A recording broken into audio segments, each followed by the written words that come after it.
Good morning to all of you. In these troubled times, they say that it is when you face troubles and how you face troubles defines who you are. And I don't think in my life I have changed. I have come across a more challenging moment than we are seeing at present. Never in our wildest dreams would we ever have thought that from March onwards we would enter into a dark phase which is persisting even today. And even now, we are not really seeing the light at the end of the tunnel. Leadership is crucial at such moments because leadership in times of plenty, leadership in times of normalcy is very different from what leadership is in times of a crisis. We often hear the words that leadership is about vision. A leader is a person who can translate his vision into something that can be bought in by all he leads, and that through their cumulative efforts he is able to bring this vision to realization. This is a common phrase which I'm sure many of you would have heard over the various talks you would have heard on management. But leadership goes much, much beyond that.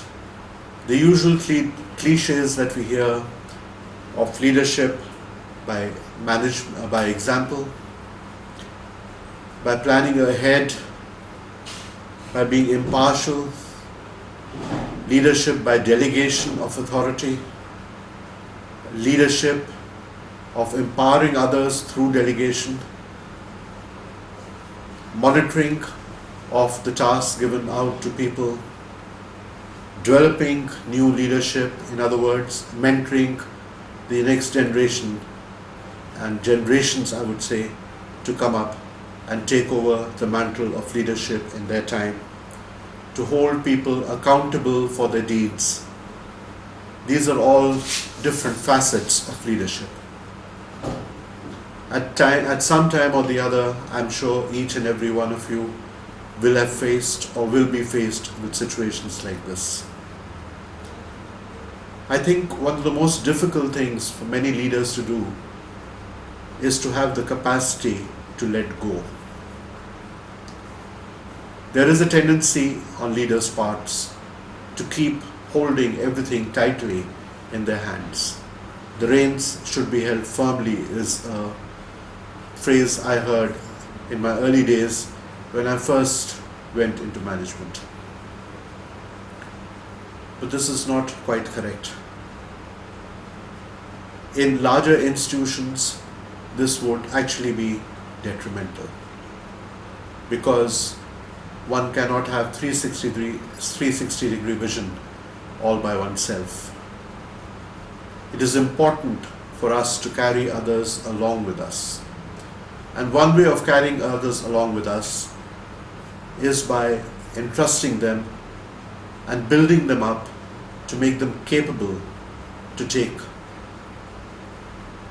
positions of authority, positions of trust. We hear of the large tree that grows in the shade of which nothing else flourishes. And this is what we have seen in many leaders over the years. But this leads to failed leadership because as soon as the large tree withers away, there is a vacuum. And very often that vacuum is filled with chaos.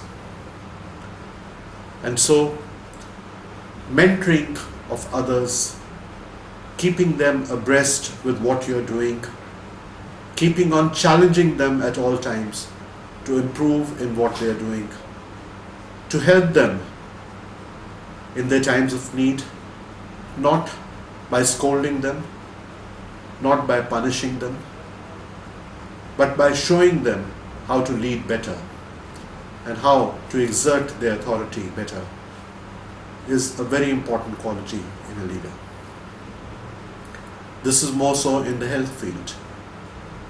We see in our country that the leadership in most hospitals, most health institutions, still vests with the doctors. And let me tell you, very often we doctors are not really fully equipped for this task. In our years of study, when we are doing our undergraduation, our graduation, our post-graduation, super specialization, etc., in all of these years, I have not come across any lecture or any example of leadership being mentioned in our textbooks. And so, therefore, for a doctor to be a leader, there are a few further qualities that are required. A leader can be a leader only as long as he or she is respected by others. And to be respected by others in the medical field, you have to first be able to build a strong image in your chosen subject. In other words, you have to learn to excel in what you are doing as a medical professional before you learn to excel in what you are doing as a management personnel. The doctors will not respect somebody who do not have proper knowledge or the experience of what they face on a day-to-day basis. It is the same with the other fields of medicine. Whether it is nursing, whether it is allied health professionals, one has to keep up to date with the changes happening in the field and in all fields. And to do this, the leader has to encourage those to whom he has delegated authorities in different areas to come and meet him regularly and to discuss the latest as to what is happening in their fields. He has to keep abreast with what is new and what is current, because only then can he successfully implement his plans for the future. The second thing that comes to mind in the health field especially again is, and in these times of COVID pandemic, is patience. Impatience gets you nowhere. It leads people to lose their trust in you. It leads people to give you answers that are not totally correct, answers that can lead to further confusion, rather than answers that are well thought out and would carry a significant message to the leader. So, patience is what one needs at all times. It is not possible in any institution for all the human beings to get together and agree on one point. As a matter of fact, very often in our meetings, we sometimes take very, very divergent views from each other, and each other is, standing on their ground and refusing to budge to another. It is then that the leader comes to the fore, taking all opinions and then formulating a policy. And if he is convinced that that is the right policy, then it becomes his task to convince others also to follow what he has decided. And it is also a facet of a leader that he can get the others to follow him. Because many a leader has fallen by the wayside because of criticism and discontent among those he is leading with the decisions that have been taken. One should never shy away from hard decisions. If one shies away from hard decisions, then the hardest decision comes later as to whether you're really equipped for the job that you are doing. Take your decisions after having consulted everyone and having given everyone a patient hearing. Do not be in a hurry. There are times to take decisions on the spot, and there are times to take decisions after a lot of thought. In most times, the second is more important than the first. The first, on-the-spot decisions, once taken, have to be followed through. But at the same time, the leader must be willing to keep challenging himself and keep trying to figure out whether the decision that he has taken is the correct one or not. In other words, evaluate what you are doing and keep questioning yourself so that you can come to a position from which you are best equipped to decide. So besides patience, I would like to add empathy, compassion. Empathize with those whom you are leading. Sometimes your decisions, as mentioned, may be harsh, but deliver them with a dose of empathy. Please do not do things in a heartless manner. Let others also understand that if you have to discipline them, you're not doing so out of any other motive, but for what is good for the institution. Do not play favorites. Do not at any time show your personal biases and let them affect your decisions. In other words, if you have to take some action against someone you like, do not dilute it. And if you have to take action against someone you may personally dislike, do not exaggerate it. Your action should be the same in both conditions. The leader should be willing to walk the extra mile, both with his staff and with the patients. We have to go out of our way to make sure that we are doing our best for them. We cannot give a feeling that once we have taken a decision, we are blindly sticking to it and are not considering their possible needs.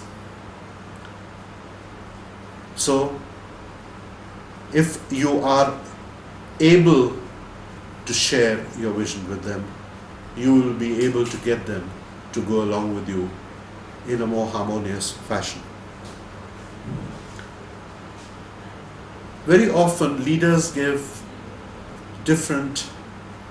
send out different messages, whether it's by written orders, whether it is verbal orders, sometimes it's just body language. And this can be harmful. Conveying decisions, communicating with people is a very important part of leadership. If you want others to follow you, they have to understand in the first place what you want from them. And so, your instructions should be clear-cut. They should be precise. They should leave no doubt in the person's mind as to what you desire of them. Putting in a lot of "you may do this" or "you may do that" can be detrimental. It is better to lay out standard operating procedures and adhere to them and vary from them only in exigent circumstances. Do not take decisions by whims and fancies. Carry your confidence with you. There's nothing more distressing to see than a leader who is faltering in the face of challenges. A leader who conveys to his staff that he is not sure as to what is going to happen or what steps to take. All of us have to take decisions. We cannot keep prevaricating, because prevarication will lead to discontent, to disharmony, and non-understanding by people of what you want. And so, at all times, once you've taken a decision, please be confident about it. In these days of the COVID pandemic, it is extremely, extremely important for the leadership to show that they understand the situation, they understand the challenges, and they are already formulating methods and means to overcome the difficulties. It is when we become pessimistic ourselves that our pessimism gets projected to the others also. Realistic, but also remain optimistic. Even in the darkest moments, I can think of no better example than Winston Churchill, the Prime Minister of Britain during the Second World War, who, when everything seemed lost, when Germany had conquered almost the entire continent and Britain stood alone, conveyed a picture of total and resolute defiance and confidence that they would prevail. It was not any special military decision that he made that was important. It was his strength that he could project to other people and make them feel strengthened themselves, that made all the difference. Be resolute in what you're doing. As I said, don't prevaricate. Be resolute at all times. One must also be held accountable for one's decision making. Please do not question people who question your leadership. Try and understand why they're doing so and make them part of the team. Don't put them aside. It is difficult once you cast them aside. You multiply your challenges manyfold if you don't carry everyone along. Be conversant with the latest government directives. In these past months, we see a number of different statutes and orders passed by the government to deal with the current pandemic. And some of them have been very confusing and even conflicting. But from time to time, we have to follow what the government says. And so we have to be conversant with what they are saying and try and understand the reasoning behind it. It can be difficult to understand at times. For example, there were periods when we were sending out 11 reports every day to different agencies with slightly different format. And I could not understand as to why so many agencies in this day of computerization could not share this information among themselves. Today I was in a meeting with Christian Medical College Vellore, and I heard that they are having to send out 24 reports a day.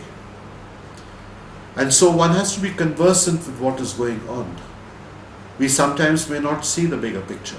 We may see the picture only from within the prism of our institution. and that can be monocular vision very often. So we need to know what is going on around us.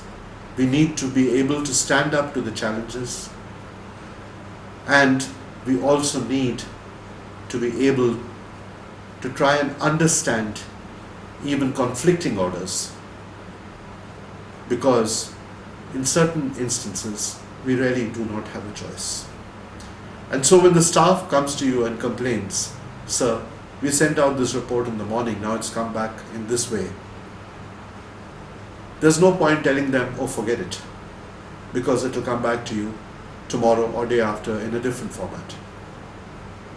Instead, you have to encourage them and say, "Listen, we are only gathering information about our institution, but we are part of a city, we are part of a nation, and part of our job as health professionals is nation building in our own way. And so we also have to buy in to what the government is saying." And so, friends, despite all the challenges, ever since March, we have come a long way. During the month of April, there was a sense of deep gloom around the institution. Today, I again see sprouts of encouragement coming up. It is really wonderful to see, because despite staff workers getting infected, despite the challenges faced by looking and caring for our families, despite the financial constraints that we have had to impose, to see faces still cheerful, to see faces still bright, and to see the determination of people to stick to their task, it heartens the heart of any leader. I do hope this little talk has been enlightening. I'm sorry I could not be with you in person to take questions. I would have liked to do that, but my schedule for this period had to be suddenly altered because of some important meetings. I thank the organizers for their efforts towards bringing forward these important facets of leadership and health, and I do wish them all success for the rest of this webinar. Thank you.